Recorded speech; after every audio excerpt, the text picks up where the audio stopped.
I see some, see a few folks that I know, a few folks that I don't. Glad to have you join us. The main goal today will be a hotel industry update. We're going to go quickly around the world, looking at the current condition of the hotel industry.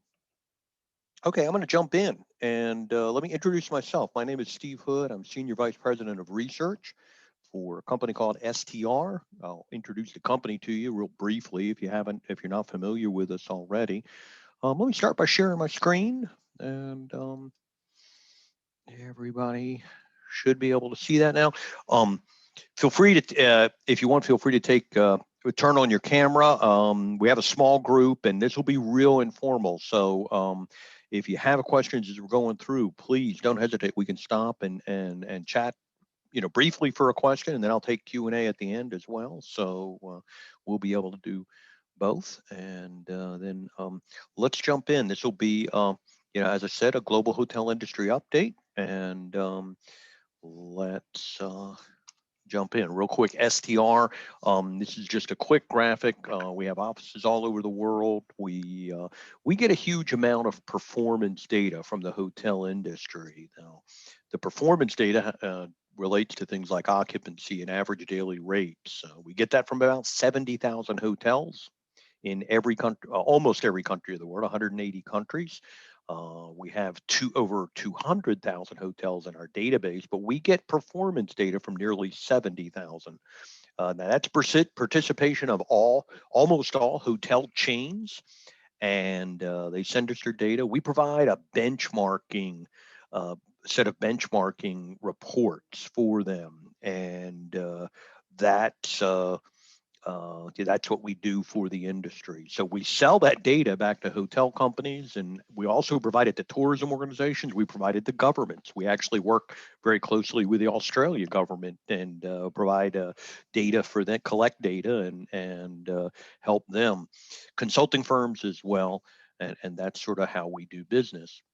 Now, the program that I'm responsible for and why I'm here today is a program that supports universities. So the data that we sell to hotel companies and tourism organizations, we give away for free, essentially, to universities. We launched this program back in 2011. Now we work with nearly 1,000. We work with over 1,000 universities in 80 different countries all over, and that's the Share Center. It stands for Supporting Hotel-Related Academic Research and Education. You see our mission, and I'll talk a little bit more about this at the end, but we make that data available for research, for use in the classroom, lots of other resources as well. So, and that's sort of what we're doing here today. Because we get data on the hotel industry all over, it makes it easy for us to do presentations like this, where we're giving you an idea of how the hotel industry is doing in every part of the world. So let's jump right in. Obviously, one of the big stories related to COVID is the fact that there were a lot of hotel closures. Now, this graph shows you hotel closures. It actually shows you the percentage of rooms open by continent. You can see Europe was the most impacted and went down to about 30% open during April and May. So a lot of closures. And but you can see during the summer, those hotels came back online. Now, in Europe, we're in the midst of lockdown 2.0, and you see some data there. And everybody good? And you see, you see another little dip there, and through January of 2021, and then we're hoping that they're going to come back online. These are full year occupancies for all the hotels in various continents, and we do include mainland China in there, but you can see those occupancies are very minimal. They range from a high of 49% in mainland China, 46 in Mideast, 45 in Australia, Oceania, and then down to 33% in Europe, and even lower in Africa and Central and South America. So honestly, not a good year for the hotel industry. No surprises there. RevPAR, of course, that's the combination of occupancy and average daily rate, which the hotels typically use to indicate profitability. That was down, up to greater than 50% in a lot of places. In Asia 59, in Australia Oceania 47, in Europe down 62. So some big numbers in terms of profitability. And this is a timeline by the continents and a couple countries in there of exactly what transpired. You'll notice mainland China is the first that actually went down in January, hit bottom beginning of February, and China has recovered since that time. Europe was the next to go down in March and has recovered a little bit, had a good August, September. You see the blue line dipped back down in November, December, and you see the other areas of the world in there as well. We'll talk more, we'll drill down into a lot of these areas and talk more in detail about all these areas, but this is sort of the timeline. What the big thing is, there's diversity in these recovery scenarios. Some have recovered a little bit, some recovered and dipped back down, and we'll talk more about that. So definitely diversity here. Now this is showing you actual occupancy. You'll see on the axis there, we're looking at in January occupancies were in the 70% range, dipped down to up. Some areas were down to 10% occupancy, others down to 20% actual occupancy. This graph shows it in terms of percent change, and you can see, those percent changes were huge as well, -80. But you see, they've come back. And even if you look at mainland China, look at the red graph, during September and October, and that was holiday season for China, Golden Week, for example, and in October. At that point in time, there were many times in which the occupancy this year in 2020 actually exceeded 2019. It happened again in January for New Year's Eve. New Year's Eve was really big in China, and then it dipped back down. So lots of things going on. The next section, let's talk about Asia Pacific and focus on Australia. We'll spend a little more time there because we know that's of interest to people. This is sort of Asia Pacific, and you see big diversity in Asia Pac. Mainland China on top, Australia next, Japan next, and Japan's hurting right now. India, slow recovery over time, and then Thailand really hurting, and those are just examples showing the diversity inside Asia. Now this again is looking at occupancy, and it compares the occupancy in January of 2020 to January of 2021, and look at the differences here. Now the only one that shows improvement is China, because in January it was nothing last year, and now it's back up. It's still hurting right now because of a second wave in China, but look at the impacts of other areas. In most areas, significant impact. Places like Singapore, not as much, but that's all government contract quarantine business. Government contracting lots of hotels for quarantine use, and some of that's happened in the Philippines as well. Now Maldives, interestingly enough, Maldives saw big surge.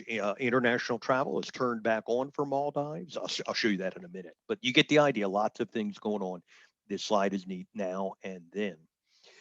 Recent trend, we see if we look at just the last 45 days, you have a lot of these countries that are sort of flat, some countries that are down, and then a few countries that are up. And among those are Australia, New Zealand, as well as India. And I said Maldives was doing really good. So this is just sort of the last 45 days. Now let's go around Asia real quick. This is Northeast Asia, and you see things progressing. All of Northeast Asia right now is sort of in a second wave and heading back down. This is looking at China down to 43.8. This is the current year in dark green, prior year in the lighter green, and they have dipped recently. So I mentioned that to you. Here's Japan. Yeah, again, sort of, and for them, this is sort of a third wave. And again, things sort of bottoming out a little bit there. And Korea as well. again, and depending on how you see it, could be second wave, third wave, whatever you might call it. This is the Indian Ocean countries, and you see their track through 2020, and as we said, Maldives just opening up in December and January, having a really good month, up to 80% occupancy during the holidays. And look at this. This is interesting. We got this from the Maldives Immigration Department. Look at the source, the destination of all these travelers. They came from some interesting places. India, big source as far as no surprise as far as Sri Lanka is concerned. Now let's go to Oceania, and we see all the countries there in Oceania, and obviously a country like Fiji really impacted. Let's zoom in on Australia and New Zealand here just to show, you're looking at pretty significant recovery over time. It's slow. There have been dips, but obviously a big emphasis on domestic travel and, but increased confidence, things opening up a little bit there. Here's just for grins. This is comparing Australia to China over time. I thought this was an interesting graph to show you and just show you the changes over time, and Australia moving up and not down, sort of like China plateaued in November, December, and headed down a little bit. So here's current year, prior year occupancy for China, and you can see it's making up some ground as it heads into January. I have a lot more Australia data. Oh, this was interesting. Summertime in Australia, occupancy is generally above 50%, and it's interesting how that 50% has been sort of a big deal. Not normally, but this year, 50% occupancy has been a good thing, and you can see it even got up to 70% at points in time during the holidays in Australia. So that's great news. Obviously, leisure is the first bounce back, and look at some of the holidays in some of these areas throughout Australia. Big bounces, big surges during the holidays, and that's of course one of the things I'll share in a minute. I'm going to share some bright spots around the world, and but holidays have really been popular, and no surprise, all of us are locked up in our homes, so give us an excuse to get out and especially in some of these areas, people took advantage of it and got up to, in some cases 80 and even 90% occupancy in some of these areas. Look at Victoria and look at the Great Ocean Road, and this was just during the holiday season. It's rolling 28-day data, occupancy and ADR as of just January 26. And look at some of the holiday numbers. Great Ocean Road, all these occupancies are respectable, but look at the ADR, up 35%. So that's an interesting thing we've been seeing throughout the world. Not as much discounting going on in this downturn as we saw in 2009 and 10. During that downturn, hotels are being more aggressive when it comes to average daily rate, and that's of course a good thing. Now, one of the things we do track is business on the books. So we track historic occupancy, but we track forward-looking occupancy. And one of the good things here is we see, a fair amount of business on the books. And I don't know, you guys would probably help me and tell me what that event is in Wellington. If anybody knows what that event is in Wellington, mid-March, feel free to unmute and tell me what that is. You see some activity in the later in August. You see some activity October, November, December. But the good news is people are booking. They're making reservations in anticipation of travel in the future. So that's definitely a good sign. I'll show you a lot more examples of that in the next section. And then the other good news as far as the pipeline is concerned, they're going to be a lot, and that's, this is a good sign, good news, bad news. There's going to be a lot of hotels that are still set to open in 2021. And, the good news is these projects have not been abandoned. They will indeed open. It'll be obviously tough, and it's tough to have more competition during a time like this, but, it is a somewhat positive sign. And that's more a positive sign towards the future and expectation that things will come back. Real quick look at ASEAN, and I know, we have people here from all over. If I don't show enough of the data that you're really interested in, let me know. This deck, was 300 slides before I pared it down for this, and I have a huge amount of data on ASEAN. Singapore, as I said before, up high, but that's a little artificial. That's government business, very low ADRs. Philippines had experienced a fair amount of that. You see that in purple, and that has been up and down.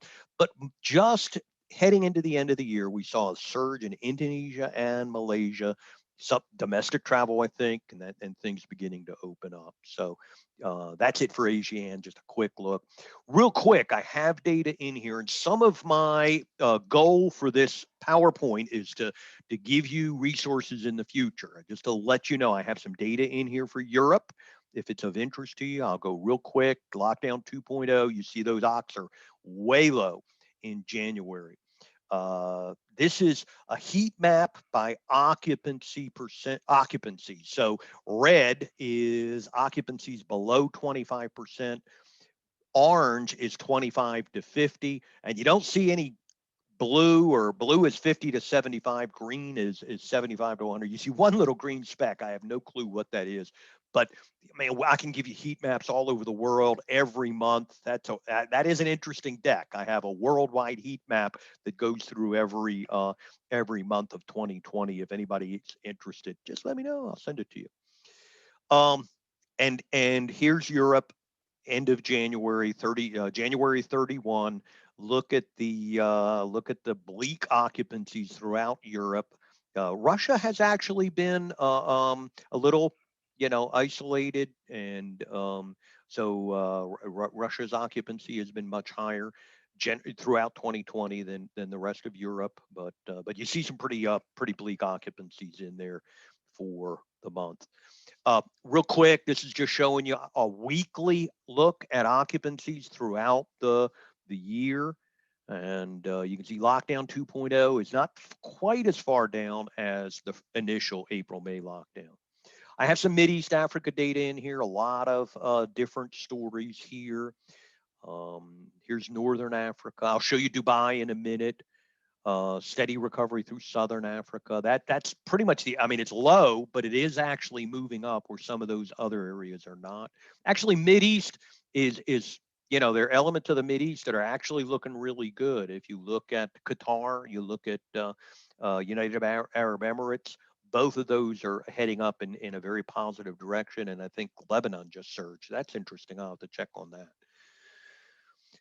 Central South America, more data in here. Not much going on in Central America, South America. Both of those destinations, severely impacted. U.S., saw a lot of recovery during the summer, but really plateaued recently, and you can see it a little up and down. Had a good New Year's, but just really plateaued. Hoping things will take off into Q1, Q2 of this year. All right, what I have next. First, let me stop. Any questions at this point in time? Sorry, I have a lot of stuff. Didn't mean to go too fast. Any questions about any of those areas that you want to talk about?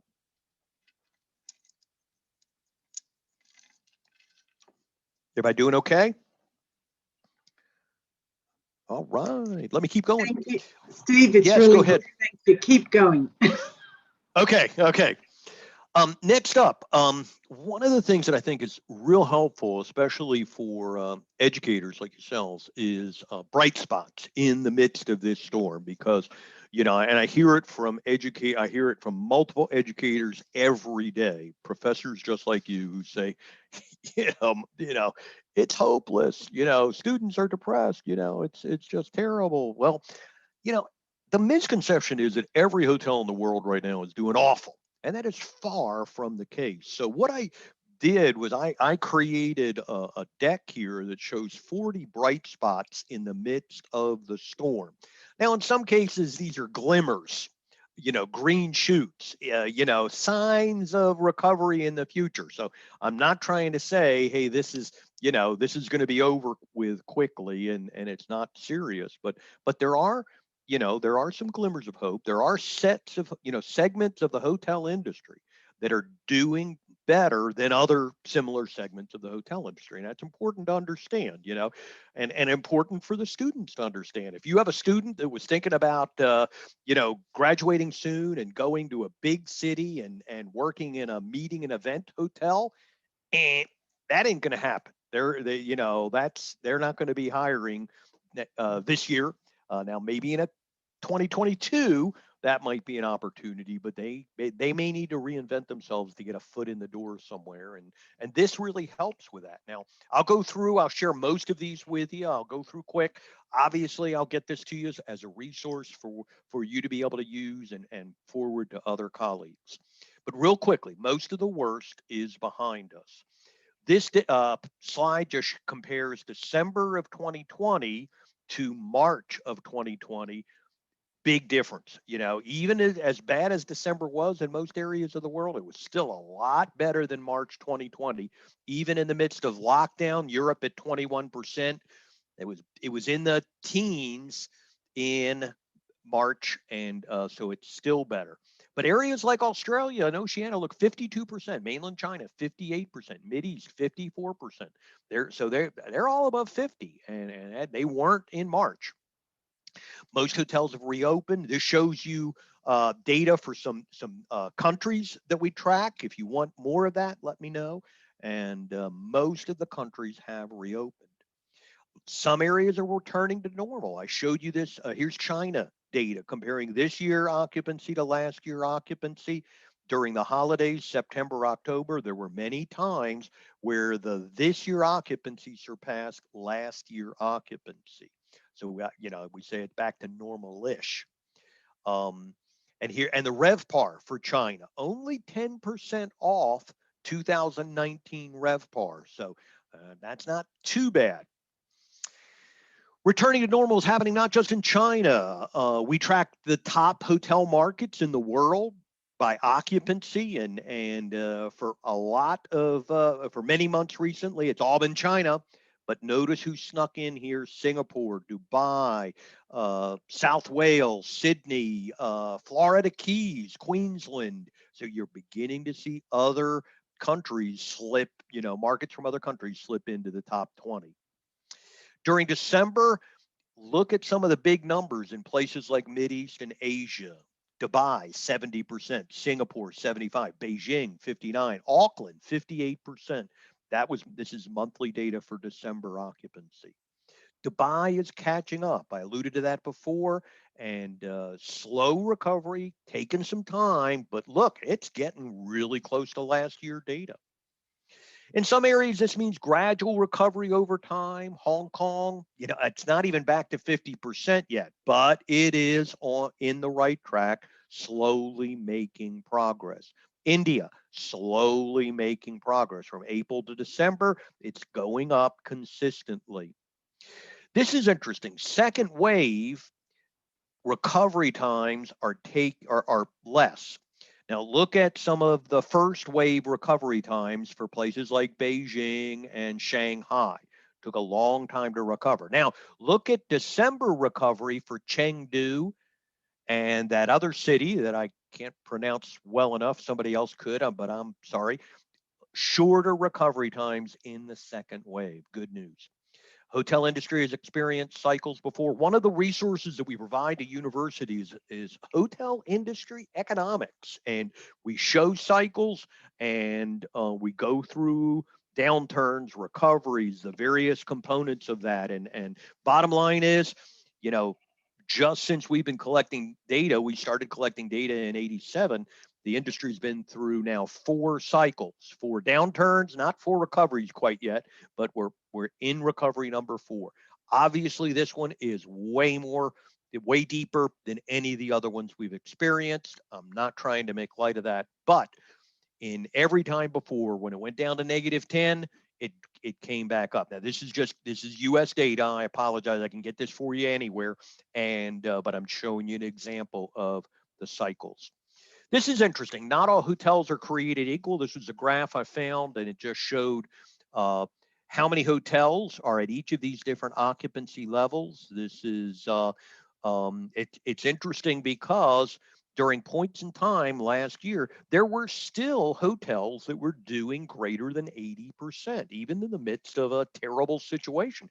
There's still a fraction of hotels that are doing really, really well. Don't miss that. Some resort destinations had a good year. If you were a resort destination in China, look at mainland China where they were at, and then indexed compared to mainland China. Look at Sanya out there. Sanya actually beat last year numbers. Their total year RevPAR beat in 2020 beat 2019. It was not a bad year for Sanya. Some of these other destinations in China had much better years than the rest of the country. In Thailand, Hua Hin, great year. Look at the occupancies peaking up to 80%. Now, one of the things you'll notice, and I'll cover this later, when did those occupancies take place? On the weekends. And that was a big phenomenon. No surprise, domestic travel happens on the weekends. But look at those sharp peaks for a popular destination in Thailand. Now, some of the resort destinations are different than the typical popular ones. And I joke, I'm all talking to students from Asia and Europe all the time. I joke about this one because, I do share with them some of the hot destinations in the United States.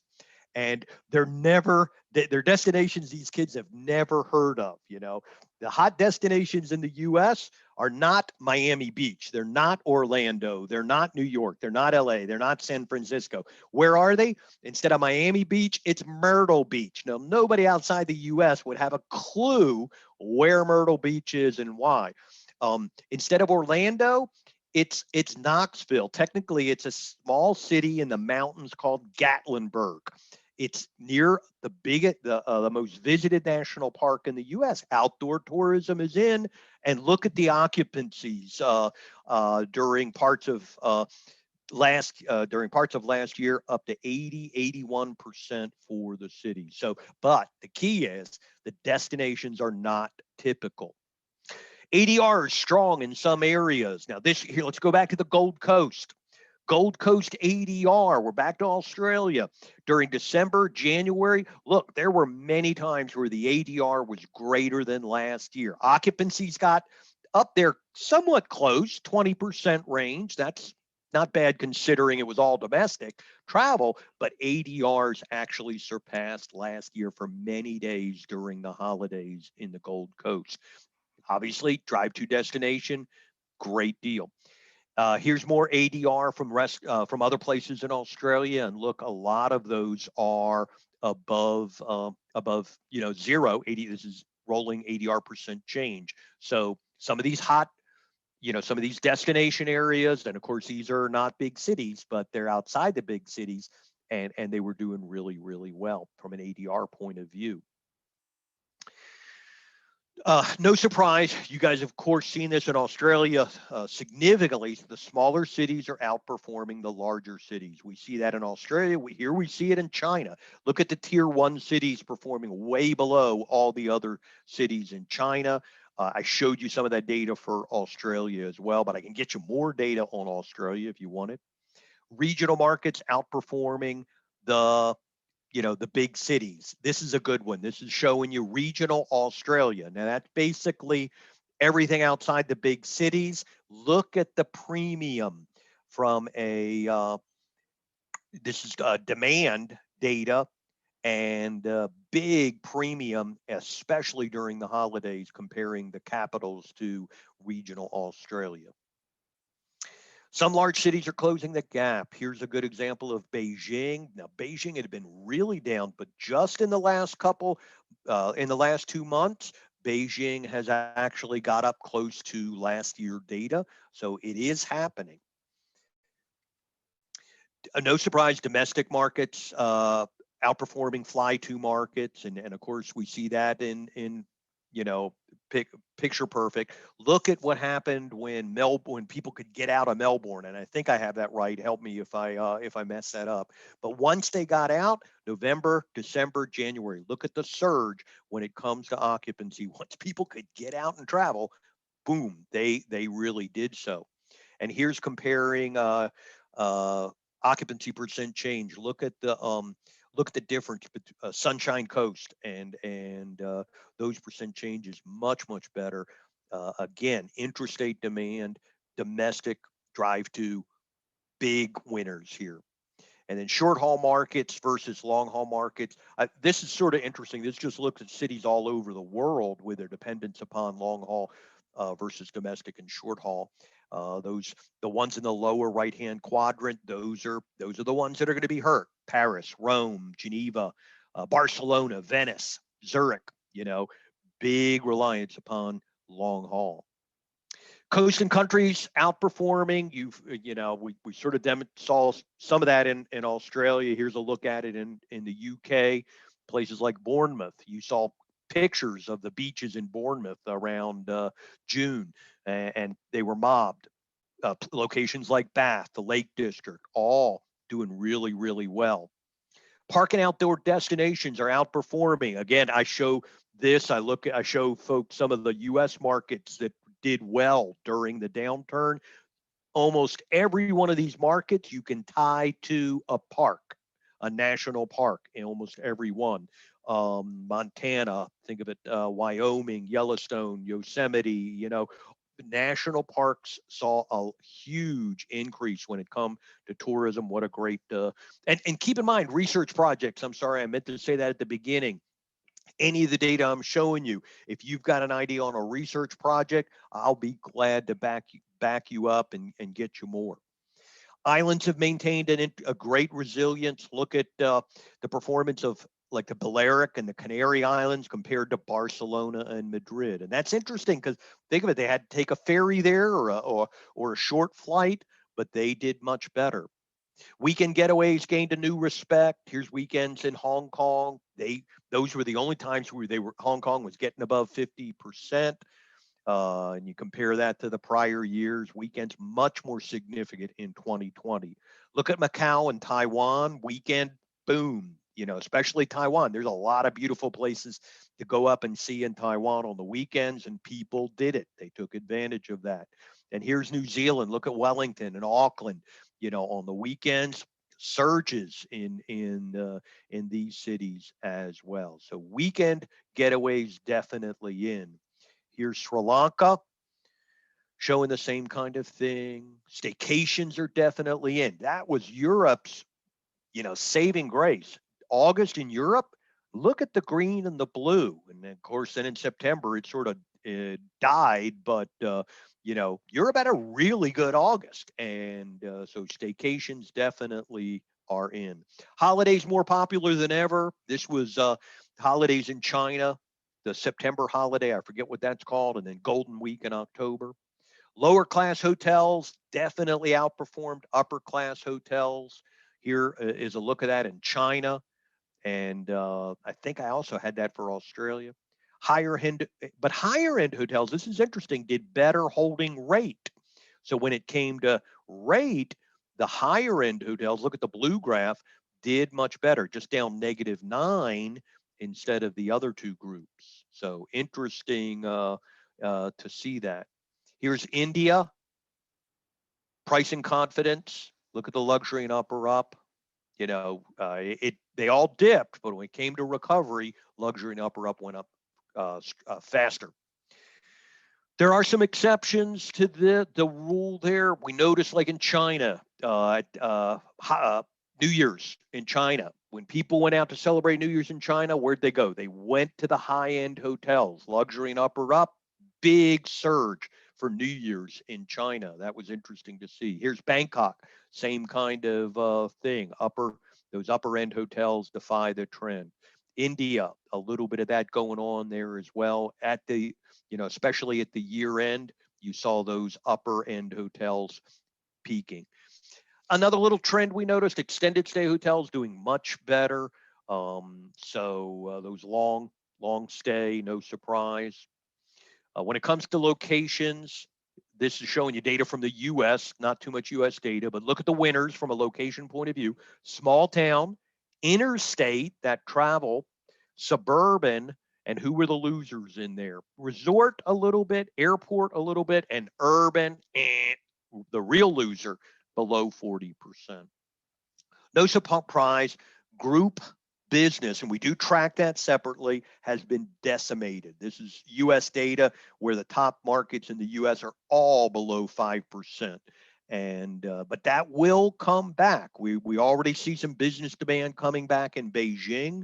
This slide shows a little bit of those, a little bit of that happening. Group business recovers eventually. This is another slide from the hotel industry economics course, and it does show the difference between group and transient during downturns and recoveries.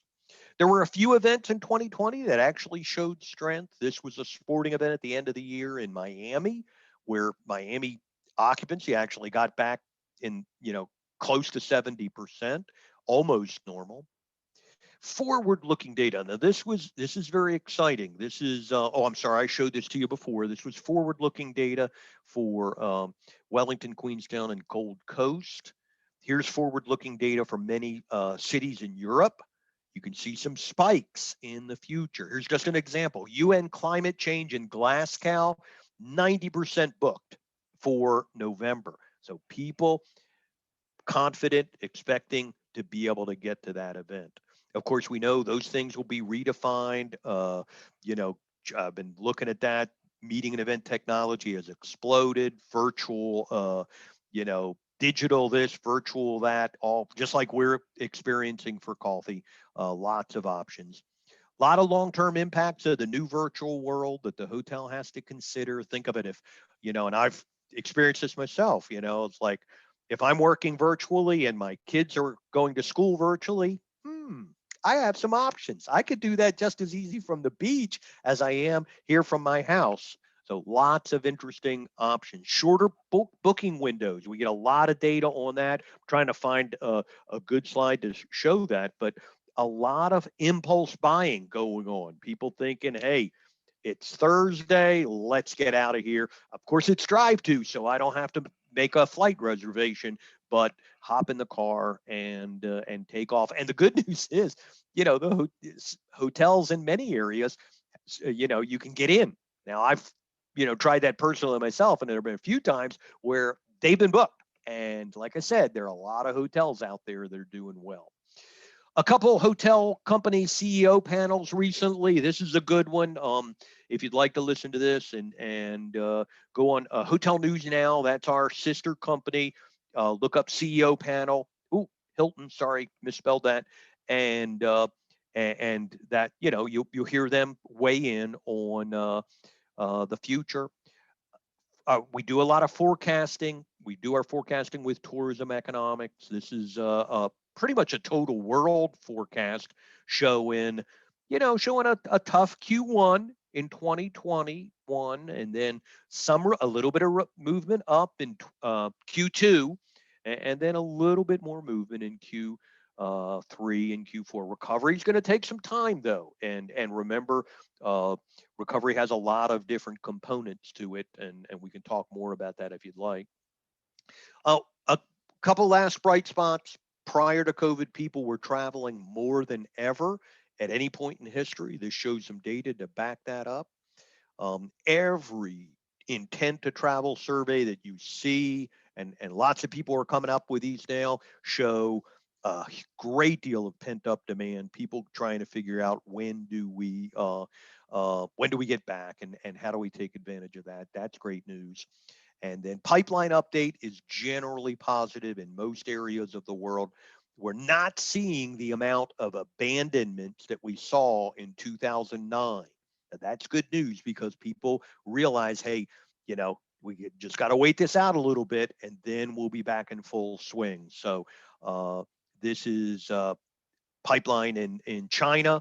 And I showed you, I'm sorry, this is pipeline data from Australia as well. All right, that was a lot. I know there was a lot of slides. Again, you'll get that, and hopefully that'll be a value to in the future.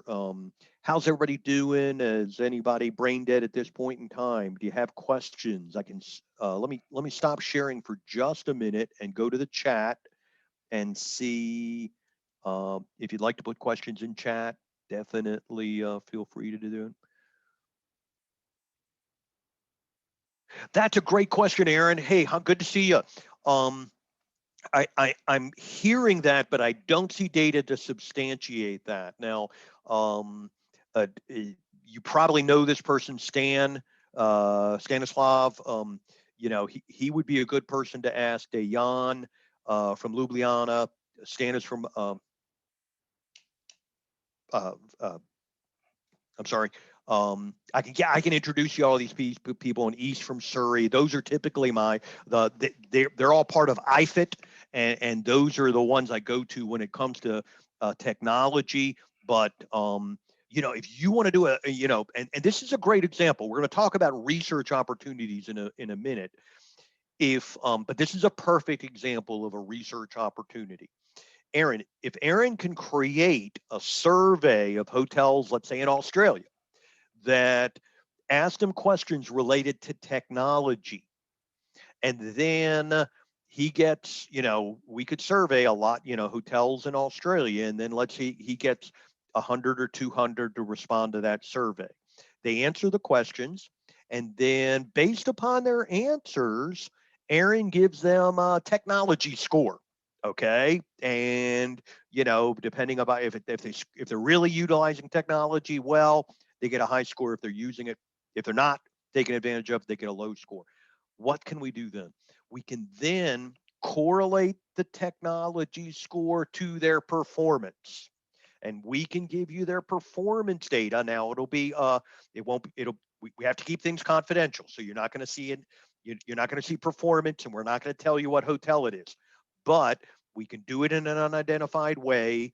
We'll take your score, we'll connect it to a hotel and give you back the performance, and you can then correlate and say, hey, look what we find. Hotels that score high in technology tend to outperform the other hotels. Just did this with a professor in Switzerland. Her survey was not related to technology, but gender diversity. She asked all the hotels in Switzerland a simple question. How many senior leadership positions do you have in your hotel? Guess what the next one is? How many of those are filled by women? Okay, she got those two answers, and then she got the performance data. What did she find? If the hotel had all men in leadership, performance was low. But sorry, ladies, if they had all women in leadership, performance was also low. Which hotels tended to outperform? Diversity. When they had an equal amount of men and women in leadership, those were the highest performing hotels. Get the idea? This is how we provide data to professors to do academic research. Our data has been used in hundreds, nearly thousands of academic articles. I can show in a minute, I'll show you examples of those, but that's how we help. Sorry, I got off track, Aaron, but I thought that's a perfect example. Thank you for bringing up a great question. Anita, yes, absolutely. If CAHTA can't distribute it, send me an email and I'll get it out to you. If there's somebody from CAHTA, Monique, are you able to get it out to everybody? Or Penny? Yes. Worst case scenario. We can send it out. Yes, that's fine. Okay, that would be great. And if a couple days go by and you don't get it, send me an email, shood@str.com, and I'll be glad to get it to you. Good. Okay. Let me jump back. I'm going to share my screen a little bit more, and we've got any other questions first? Any other questions? Okay, let me go back just a few more slides to share with you, and some of them are about research, and so let's go back to research. More about the STR Share Center and specifically about research. I shared this with you before. You get the idea. This is our mission. is to get professors' data. That's our way to give back to academia. These are the different types of hotel and tourism data that we have to get to make available. We have performance data like occupancy, average daily rate, RevPAR. We have accounting data, profitability. So, that can be very valuable. A lot of people use that data, and that will go into not just rooms revenue, but all the other types of revenues, the corresponding expenses, things like marketing costs and utility costs and housekeeping and things like that. Pipeline, that is the development data. So that tells you how many hotels are under construction. You could go back and look at that kind of information, what hotels opened, what hotels will open in the future. And industry statistics, tourism reports, hotel census data, forecasts, lots of other types of information that we make available. If you haven't worked with us before, the only thing we ask is a school does become a member, and we can get you the way to set up how to get set up in that. It's and you can get other professors in your school. Sorry, I may have said hotel, but in your school signed up as well, and then then we'll give you data. So we'll give you data for anything you need. The first couple times you're going to do it, we understand you don't know exactly what this is. Ask for samples and or get us on the phone and we'll brainstorm with you. Hey, I got a research idea. Can you talk to me? And we'd be glad to do that. But the bottom line is we can give you data for any user-defined group of hotels. So you could say, I'd like data on all the hotels in Sydney. No problem. So wait a minute. I want Sydney, but I just want the high-end hotels in Sydney. No problem. We can do that. Or we can even get specific. And I can send you a report that shows every hotel in our database in Sydney and which ones participate. Now, those are the ones that submit their performance data to SDR. You can go through that list and say, hey, I'm more interested in boutique contemporary hotels. So from this list, I like these 5 hotels, and we'll send you data on these 5 hotels. It has to be a group of 4 or more, and you have to vary the brand. So you can't give me all hotels in a single brand. That would violate the brand confidentiality rule. We give you that data in Excel. That makes it easy for you to work with. Data is available in Australia back to the 90s, all the way up until just last month. Anywhere in the world you want to go. But we do ask the school to be a member of the Share Center. Now, for the research, like what the example that Aaron brought up, thank you again. We can make property level data available for academic research, but the only trick is we have to remove the hotel identification. Now, we will help you match it up. So like in the example I was sharing, once Aaron assigns a technology score, he then sends us the data, we connect it to the performance and send it back. But then he no longer knows who the hotel is. And think of it, he doesn't need to know the hotel. All he needs to know is their technology score. And then he has what he needs to do the regression analysis or the correlations, whatever he needs to do. Easy to do. We've been doing it for years. So, it may sound a little confusing, but just give us a call. We'll set up a webinar and we'll talk about it. And we'll show you how easy this is. We will help you match it up. We can help you collaborate. If you've got an idea, like Aaron, that technology idea, I can connect Aaron with somebody else who was doing technology. His angle was a little different. He looked at TripAdvisor reviews. From the TripAdvisor reviews, he assigned a technology score. So it wasn't a survey.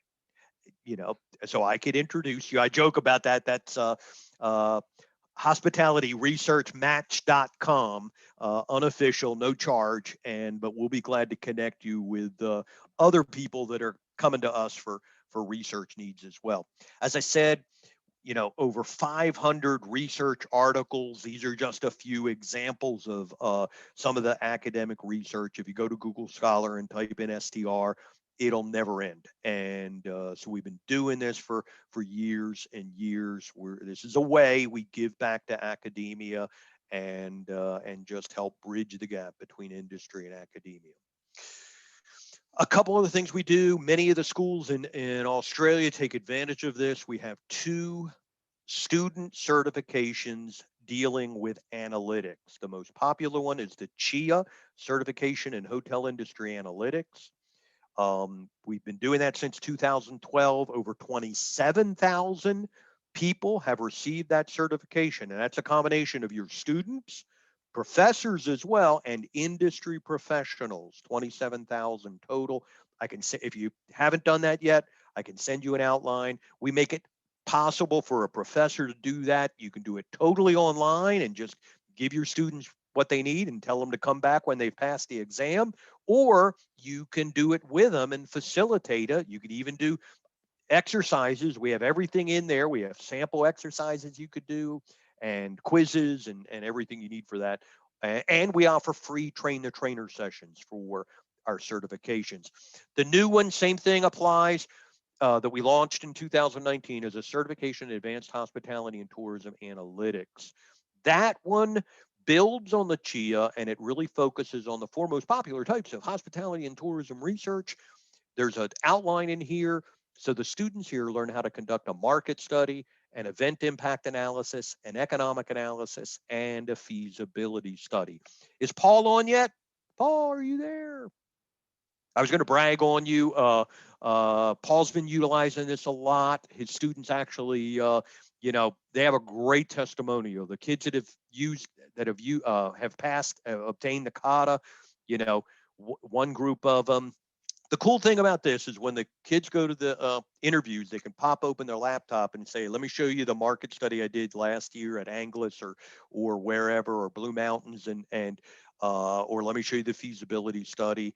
And they're looking like rock stars to the interviewers. The interviewers are not used to seeing kids that understand the data, can talk about it, can really speak to the issues and strategic decision making utilizing hotel industry data. And the testimonials I got, and I think it was from Anglis, their kids, not only did they get a job, but they got their first choices, and that's great testimonials. So we have helped schools in 2020 with virtual internships because so many internships were canceled.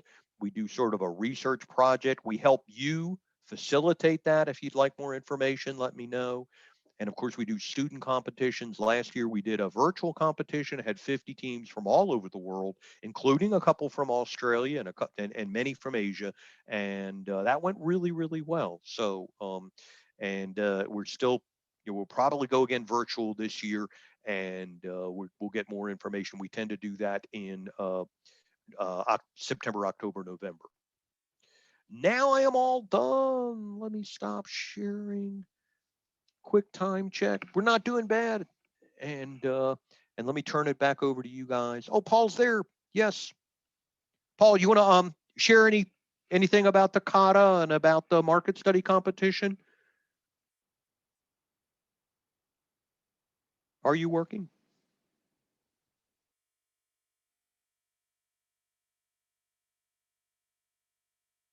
Awesome. Can people, do people have the ability to come off mute?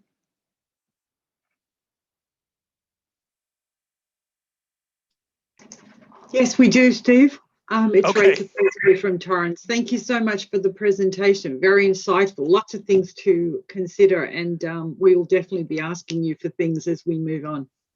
Oh, great to hear. Really miss not being on campus. Hopefully next year. So yes, we look forward to seeing you.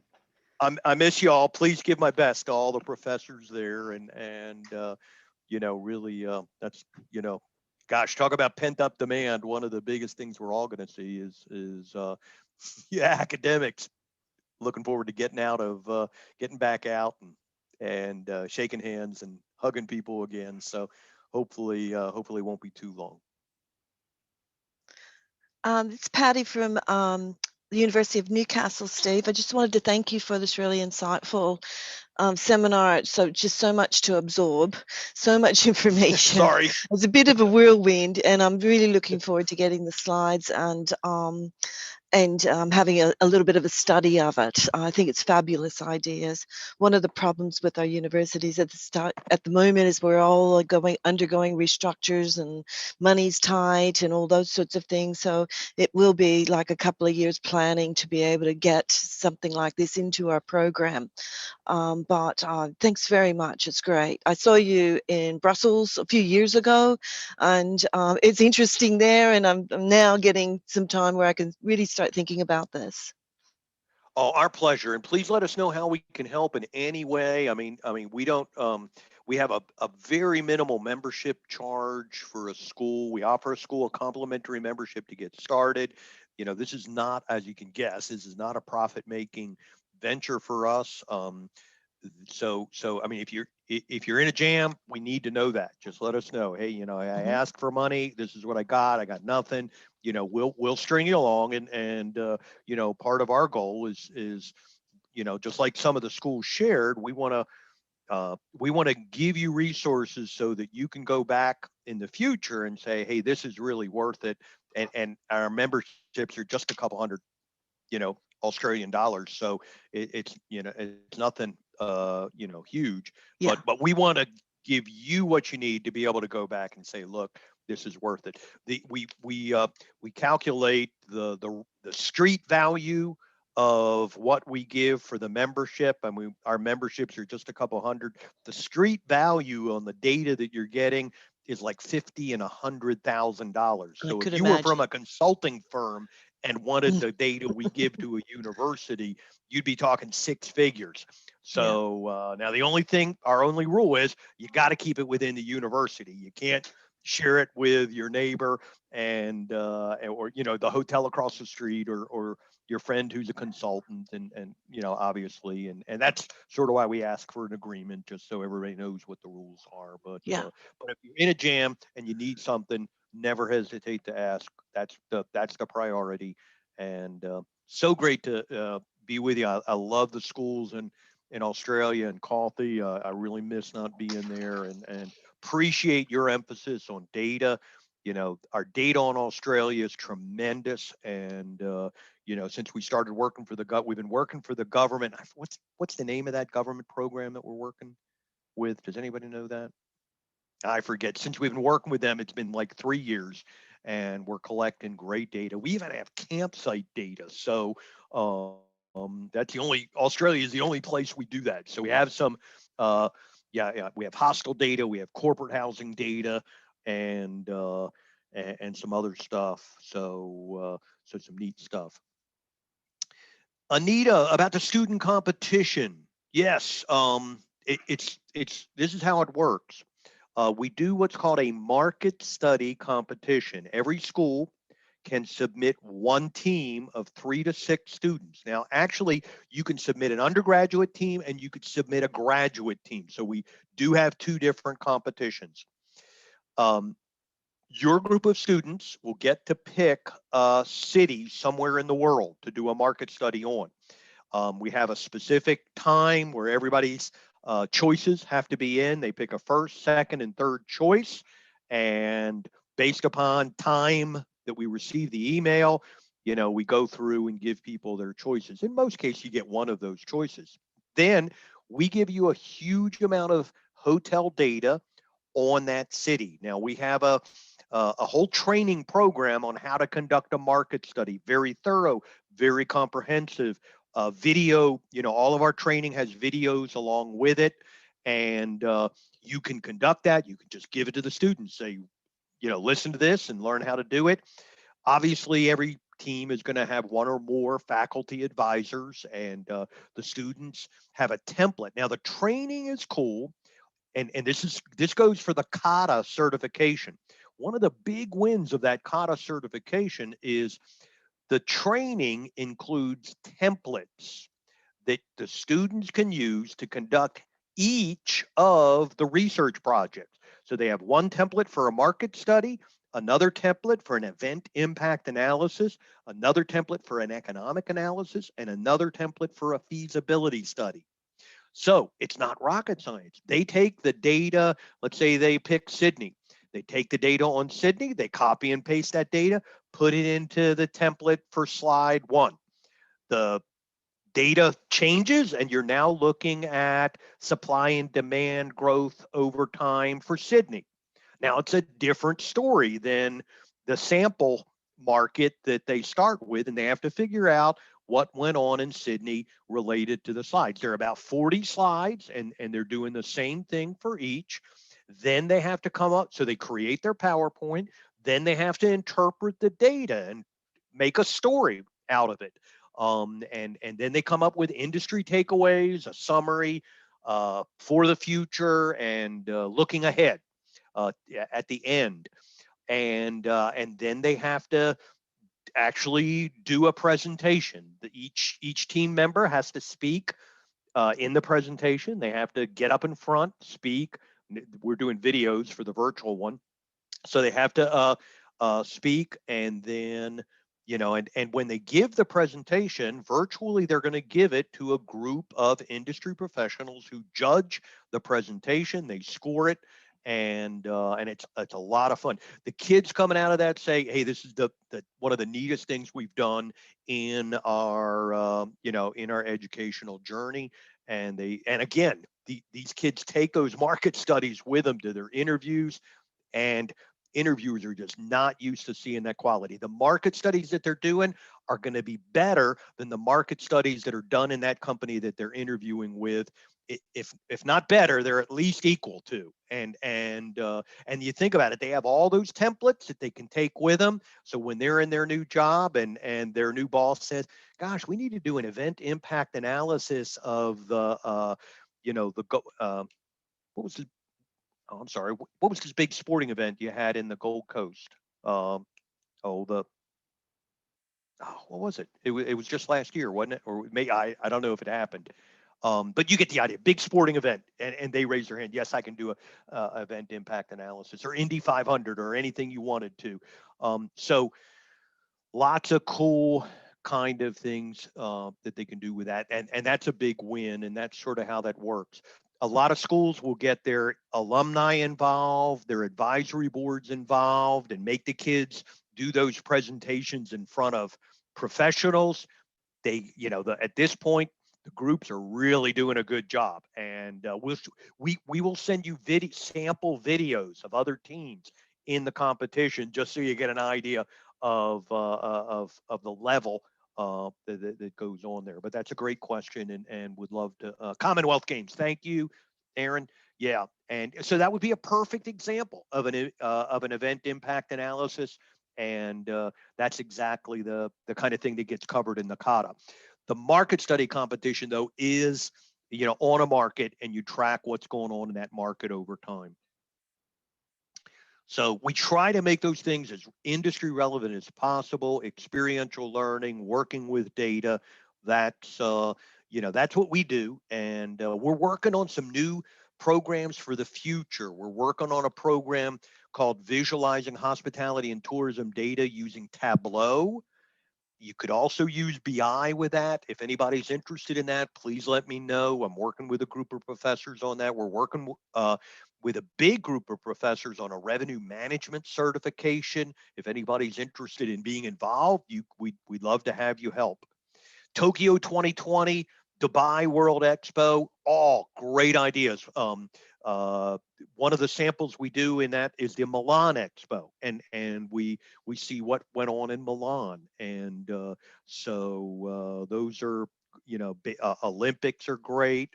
We do some the neat thing in that event impact analysis we do. There's so many events that where there's misconceptions. For example, we pick an oil spill event that everybody thought would be a tragedy to the hotel industry. Well, when you look at the data, it wasn't a tragedy, because in the case of an oil spill, think about who came to town. The emergency crews, the cleanup workers, the government, the insurance, the media, everybody came to town. Now, when you drilled down into the data with the students, here's what you found. The higher end hotels did have a drop in occupancy, but guess what happened? The lower end hotels went up significantly. So when you look at total occupancy, it was flat compared to prior times. But when you drill down and look at it by segment, you see the real story behind the scenes. So all kinds of cool things that you can do in there. And if you'd like more about that, let me know. And Antoine, drop me an email about the revenue management certification, and I'll get you in touch. We're working with a large group of revenue management professors on that, and we'd love to have you involved. That'll be coming out this summer, a pilot program. I just dropped my email in there in case you didn't get it before. So yeah, if you have any other questions, if you want to talk about the certifications, please let me know. We'll get you in there. And oh, I'm sorry. Thank you, Monique. And any other questions we had? Let me scroll back a little bit, see if I missed any. Yeah, the ABS accommodation statistics. That's what we've been working on. We have our office in Australia is in Melbourne. We have one person up in the Gold Coast, but we have about 4 people in Australia now. That's obviously a big place for us. And and yeah, if you if we can ever help you, don't hesitate to let us know, or if those folks can ever help you as well. Thank you. Thank you. Good. How are we doing? Not too bad. A little over an hour. Everybody good? Any final questions?